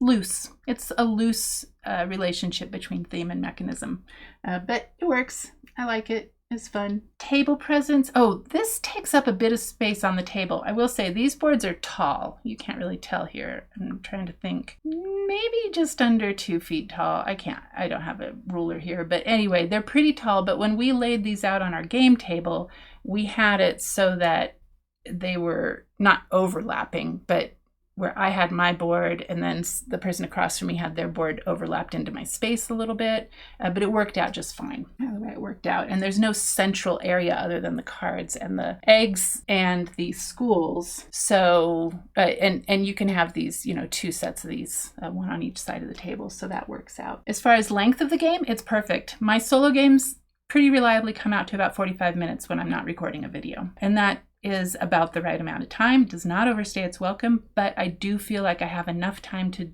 do most of the things I want to do. Of course, it wouldn't be as fun if I got to do all of the things I want to do, but it's fun. You do definitely have to make some decisions, but it does not overstay its welcome, so that's great. Player interaction, there is none. There's absolutely no player interaction. So if you don't like multiplayer solitaire, this is probably not the game for you. If you're a solo gamer, I think this is, for me anyway, just for me, this would totally be worth it just for a solo game. I think it's really fun, and the pictures are beautiful. Reading about the fish, learning about the fish is beautiful. I've learned quite a lot. I'm not a fish biologist, so apologies to any of the fish biologists if I misused any terms, but I have learned quite a lot from playing this game, so that's pretty fun. We talked already about complexity. Luck versus skill. The only luck is in the drawing of the cards, but there's a lot of mitigation in that with balancing your discard and your hand and using them to pay for other fish. So I think the luck factor is not too high. I say that with a caveat. You can hear me being a little bit hesitant about it. In a couple of games, I felt like I wasn't getting very many of these if activated abilities. And actually in this game, up until the end, I really wasn't getting very many of these game end abilities. I did have a few when played. Oh, and I say no player interaction. There are these all players abilities, but they're minor. They're pretty minor, and there's not a ton of them as you can see. But I think the luck factor is fine. We're not rolling dice like we were in Wingspan, so that's good. Is it challenging or easy? For me, just the right amount of challenging. My mom, in learning it, found it a little overwhelming. I feel like given a couple more games, she would be fine with it because she knows Wingspan and she likes Wingspan. But honestly, I think she's more drawn to the birds than she is to the fish. And so I think we probably won't play this one with her, I don't think. I might give it another try or two. I'll keep you updated in the vlogs. Might try it with her another 1 or 2 times. And if she's still not really getting into it, then we'll give up on that. But I liked it. I liked it at 2 players. I don't think for me and my partner and our son, when we do our Saturday games, this is not one of the games we would pick because we go for heavier games on Saturday. But definitely I like it as a solo game. I like it as a 2-player game. So there you go. Uniqueness, not. It's a lot like Wingspan, right? It has a lot of DNA with Wingspan. It's playing cards. You're paying cards to play cards. You're paying resources to play cards. And you're getting benefits from those cards. So there's not a lot that's unique here other than the theme. So that's the unique part of it. But there's nothing wrong with that for me. I really like this. And I don't mind having both this and Wingspan in my collection. I think there's room for both. They both play differently enough that I can see keeping both of them quite easily. All right. Oh, rulebook. Last thing. The rulebook's great. Besides being great quality because it's Stonemaier Games, it's laid out pretty well. There were a couple things I missed in the solo rules, but that was my own darn fault. At first, I missed that it had to be all player abilities for her to get eggs and off of my cards, which actually made for a couple games where she won quite easily. But the multiplayer rulebook, we had no problem with that. I don't think we got any rules wrong the first time. So very good. I will say the one other thing I will say is I am used to Stonemaier Games having one unique thing, like I only have 2 other Stonemaier games, Viticulture and Wingspan. But in Wingspan, you have those little wooden eggs. In Viticulture, you have the glass tokens, I guess glass tokens that stand in for wine that are really pleasant to handle. And this doesn't have that. So if they had automatically included those squishy eggs, that would have been pretty amazing. But there was probably a cost reason for them to not do that. So that's the only thing that's missing if you're used to that in Stonemaier Games. That is, this is more, the card quality is of course great. Standard Stonemaier Games card quality is fantastic. The board, honestly, could be a little thicker. I think it's slightly thinner than the Wingspan boards, but it's fine. This one's a little warped, but we've got the humidifier running right now because the air is so dry outside. So maybe that's the reason. I'm sure it will go away once we hit summer. So that's it. I've talked about component quality, tactile experience. Replayability, I think, is fine. I mean, it's about as, it's got the same replayability as Wingspan, and we've played Wingspan a bunch of times. I'll put the number up on the screen right now. So I think that's it. I think that's everything I want to say. And let me know what you think. if you have this game, if you've played it, what your thoughts are. I would really love to know, if you have played it, what your thoughts are on the complexity compared to Wingspan, if you've played both. That would be an interesting take to get, because really all the other reviewers I've seen have said that it's quite a bit lighter than Wingspan, and I just don't agree with that. That's it. I'm struggling to think about what else to say. I feel like I'm forgetting something, but I guess I'll include it in my January vlog, because I did play this in January, so I'll be talking about this in the next vlog as well. So if I forgot anything, I'll put it in the vlog. So that is all I have for you today. I will see you in the next one. Bye.